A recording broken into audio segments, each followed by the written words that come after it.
Viewers, it's a pleasant morning to you all over the world. My name is Mr. Shtumba at Cape Man Primary School. We are live again on KBC TV. Here is a grade 4 class. We are going to have a maths lesson.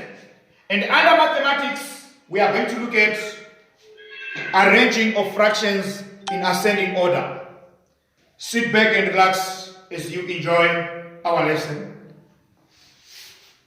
Good morning, children, grade 4 learners.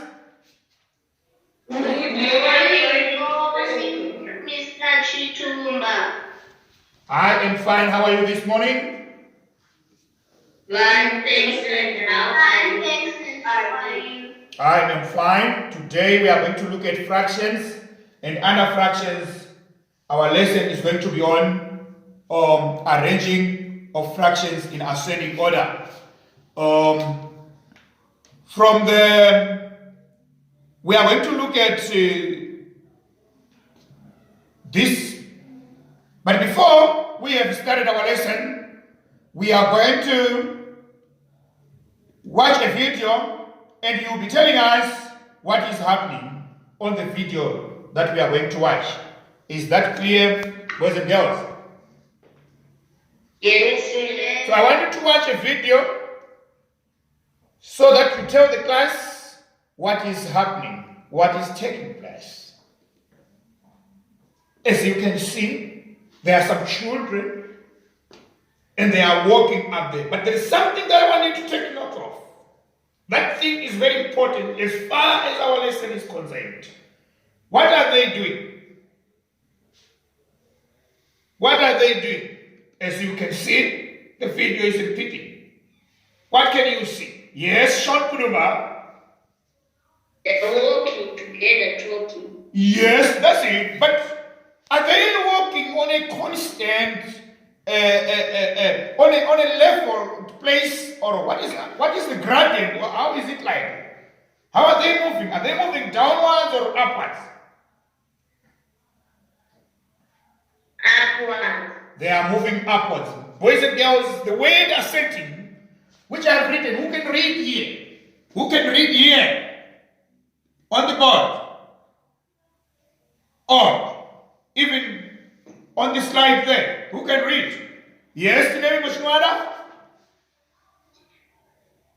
Arranging fractions in ascending order. Thank you. The word ascending means going up.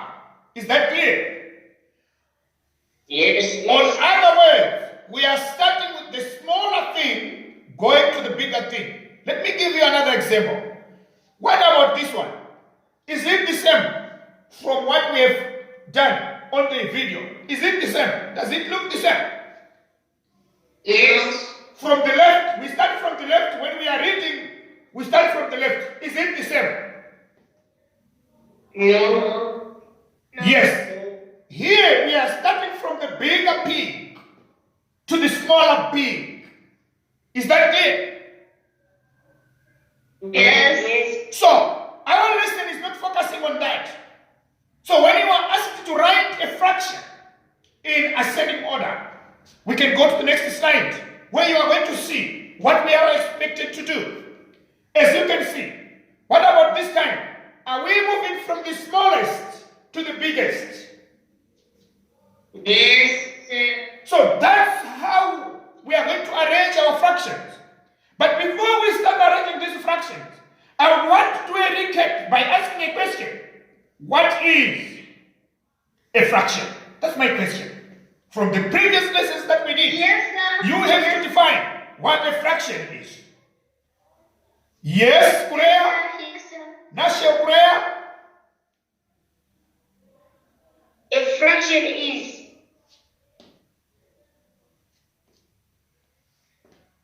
Who wants to help? Yes, Shinwada? a fraction is a part of the whole number. Well done. A fraction is a part of the whole number, or is a part of the whole thing. What am I holding here? A paper. I'm holding a paper. Is it in its pieces or it is a whole paper. It is a whole paper. Well then, if I tear this paper into pieces, and my mates tear it into 4 pieces, and then one is going to be lost. If one is going to be lost, we throw it away. What is the fraction of the paper that has been thrown away?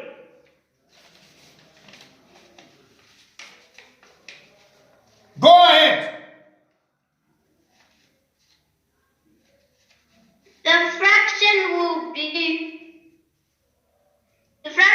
be 3 over 4. The remainder is 3 over 4. But what about the one which has been thrown? It will be 1 over 4. Is that clear? Yes. Right. Yes. So as you can see here, we've got some oranges.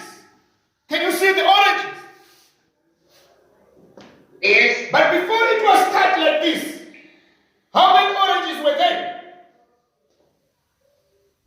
How many oranges were there before it was cut? How many oranges were there before it was cut? Yes, Shalom. There was 1 orange. It was a 1 orange only. Yes. So it was cut into how many pieces? Yes, Kurea? 2. It was cut into 2 pieces. But mathematically, I would want not to say that. Mathematically, I would not want to say that. I would say it was cut into 2 fractions. We have 2 fractions on this orange. Is that clear, boys and girls? Yes. Yes. Can you read the information which is written on top there on the slide? Yes, Tinelibo.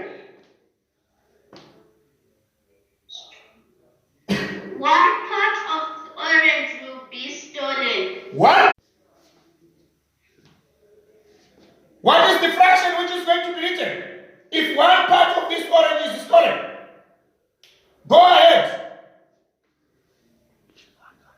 The fraction will be 1 over 2. The fraction will be 1 over 2. Can you see what I've written here?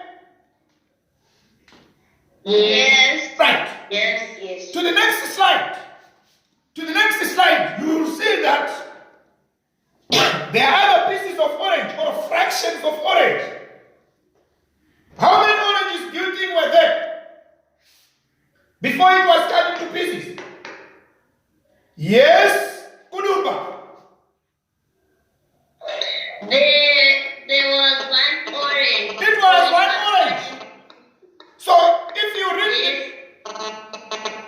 read the information written up there, 1 part of the orange will be stolen. What will be the fraction of the stolen orange? What will be the fraction of the stolen orange? Yes, prayer? It will be 1 part has been stolen? Yes, Chinwara. It will be 1 over 4. It will be 1 over 4. Right. So we have got 1 over 4, which is a quarter and a half. So we are going like what we are doing. Saying, what are we doing, boys and girls? What are we doing today? We are arranging fractions in ascending order. Well done. Under a normal circumstance, if I come back to the first picture, I want you to tell the biggest part of the orange. Is it on the first picture or on the second slide? The biggest part of the orange.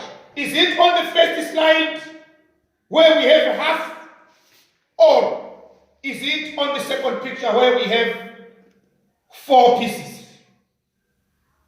Can you see that? Yes, Shalom. Basically, the big one is the one with 4 pieces. The big one is the one with 4 pieces.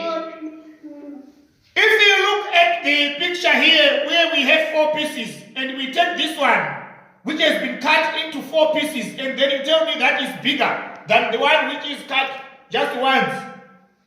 Yes, sorry. The first picture has the bigger orange. Well done. The first picture has the bigger orange. So under a normal circumstance, boys and girls, half will be bigger.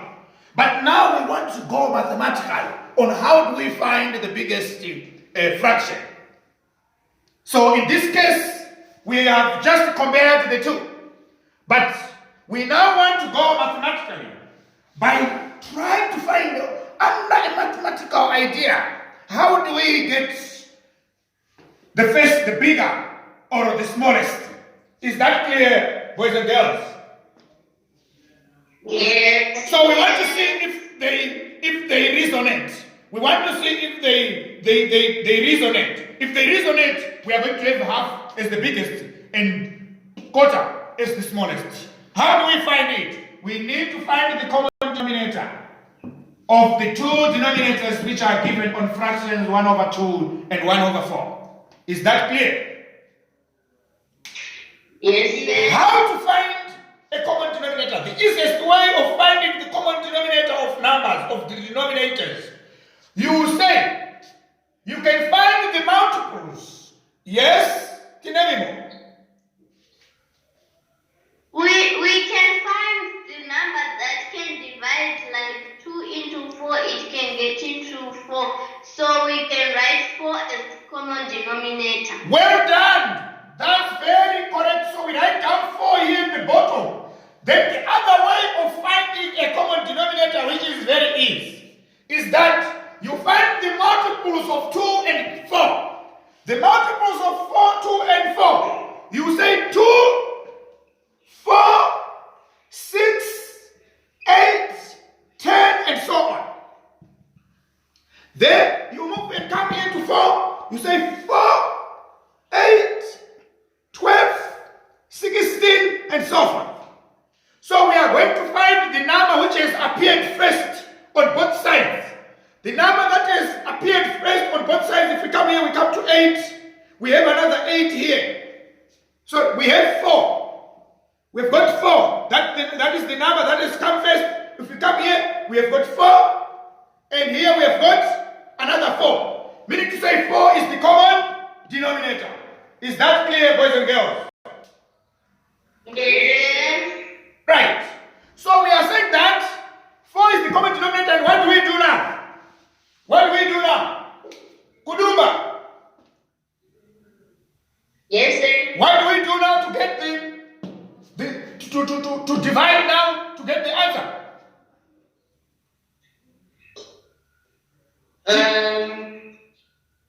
Chinwada, go ahead. We say 2 into 4, it gets 2 times. Then we multiply 1 by 2, and our answer remains as 2. Yes. Then we say 4 into 4. We have written at the bottom of each and every fraction. Here we have got 1, which is representing the quarter. Here we have got 2, which is representing the half. Is that clear? Yes. And what are we doing today?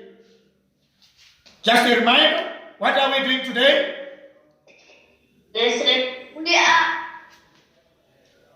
Yes, Shalom. We are arranging fractions in ascending order. We are arranging fractions in ascending order. So, which fraction is going to be started with? Remember, 1 has indicated that the smallest one is which one? And 2 has indicated that the biggest is which one? Which fraction are we going to start with when we are arranging? That's where our problem is now. Which one are we going to start to arrange with? Here we have got 1 representing a quarter. Here we have got 2 representing a half. Which one is going to be started to be used? Yes? Shalom. Quarter is going to be started to So we write 1 over 4, comma, and then we write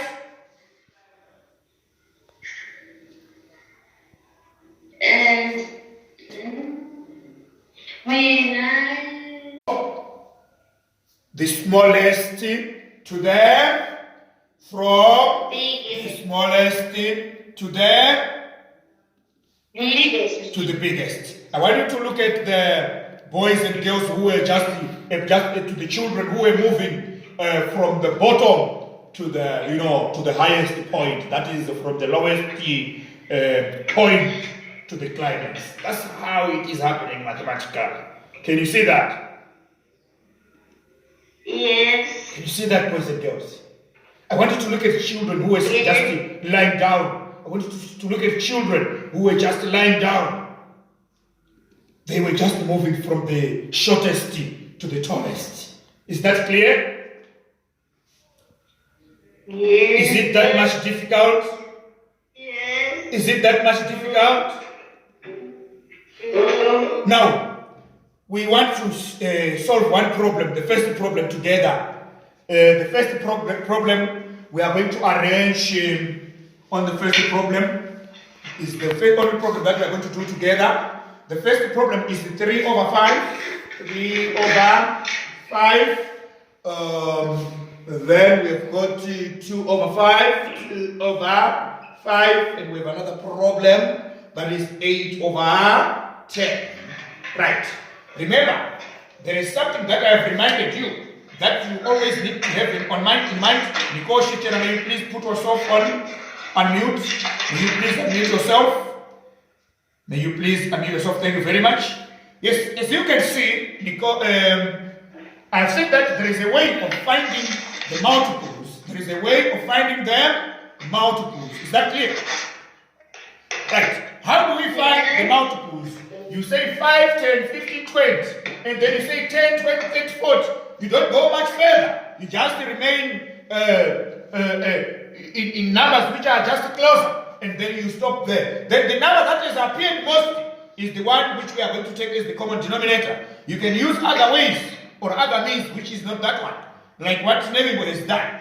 Who is going to tell us how do we find the common denominator on this one? Or how do we find which one is smaller, which one is bigger? The way that you want to use from what we've done. Shalom Kuduba. Shalom. Shalom Kuduba. Yes. May you please do this one. May you please do this one. Okay, I cannot see the board clearly. Okay.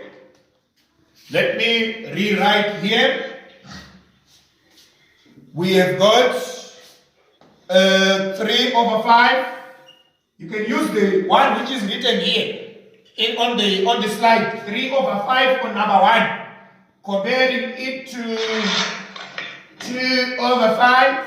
And we've got another one, the last one, which is 8 over 10. May you use the board, the slide.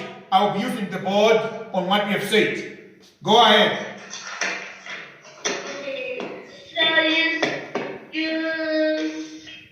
say you look for the common denominator. Yes. You look for the common denominator, and the common denominator here is 5. Is it 5? 5? Can we?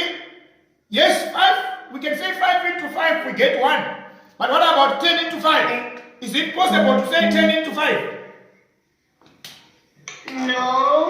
The easiest way of finding the number which is divisible by 5 and 10. You can say 5, 10, 15. Then you say 10, 20, 30. Then the number that has appeared in the first place, both sides, is the common denominator. I think Chile wants to assist there. So we say, by using the multiple way, we say 5, 10, 15. 5, We say 10, 15. Then you say 10, 20, 30. And 30,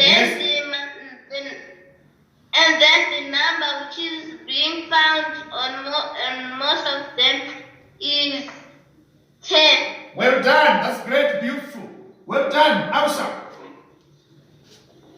Yes? Can you stop there? I want to go back to Kudumba. Kudumba, may you please now, did you understand what she has done? Did you understand what she has done? Yes. Now we have got 10 as a common denominator. May you please proceed from there? We have got 10 as a common denominator. Then we got 10 as the common denominator, and then we write the numbers. We go like 10 into 5. 5, we've got 5 here. 5 should get into 10. 5 into 10 it's 2, then we multiply by 3, and then we get 5. 2 multiplied by 3. What do we get? Who wants to assist there? Yes, go ahead, assist. We get, what do we get? Just an answer. I just wanted the answer.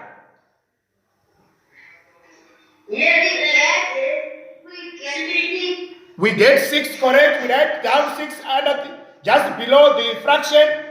Go ahead. Then we say 10 is 5 into 10 is 2 times 2 equals to 4. 2 times 2 is equal to 4. Yes. And then? Then we say 10 into 10 is 1. 1 times 8 is 8. Is 8. Can you stop there? Thank you very much. We want to give another one the chance to speak. Adele Makutu, you are playing. Stop that. Right? Adele Makutu. Yes, sir. Now look at the board. Now we have got 6, 4, and 8. 6 to represent the first fraction. 4 representing the second fraction. 8 representing the last fraction. Which fraction should you start? Which is represented by the smallest number? Remember, what are we doing here? What are we doing here? Yes, Shinoda? We are arranging fractions in ascending order. That's beautiful. We are arranging fractions in ascending order. So now may you please start to arrange starting from the smallest one. The number which is representing the fraction. If the number is smaller, it means that that fraction which is represented is the smallest one. Is that clear? Adele, Yes, sir. can you now start to arrange using the number here? Please come on, I didn't hear you. Arrange the fractions. Arrange the fractions in ascending order. 6 is representing the first one. 4 is representing the second one. 8 is representing the third one. We start with the third. Someone to assist there? I cannot hear. Yes, go ahead, young lady. We start from the smallest is 2 over 5. Which is represented by which followed number? by 3 over 5. 2 followed over by 5. 8 over 10. 3 over 5. And the last one is 8 over 10. Right. That's all, boys and girls. So from now, we are going to write our weight from number 1 up to number 5. Doing the same method, using the same method. If we go back like what I've said, this one is a bigger. We are not doing these things from abstract. Viewers, that was our maths lesson with Mr. Stumba at Keckman Primary School on KBC TV. Remember, we are still in COVID, and at Keckman Primary School, we have never stopped this thing of offering these online learning. Please bring your child so that she will never stop learning. Since at Keckman Primary School, it is happening. Remember, it's COVID. This pandemic is very deadly. We need to wash our hands and sanitize most of the time. Thank you.